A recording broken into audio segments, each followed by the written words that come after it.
बाळू मामा वैद व वैद व वैद,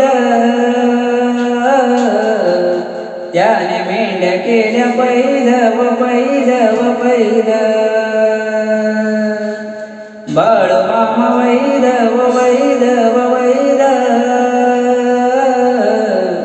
त्याने मेंढ्या केल्या पैद व पैद व पैद.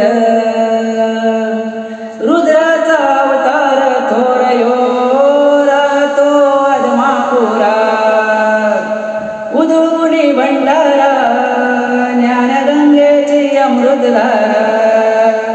रेशमी फेटा रेशमी फेटा, मस्तकी त्याला सोन्याची किनार. दिसे रूप मनोहर, त्याच्या नजरेत तलवार. बाळू मामा वैद ओ वैद ओ वैद, त्याने मेंढ्या केल्या पैद व पैद व पैद.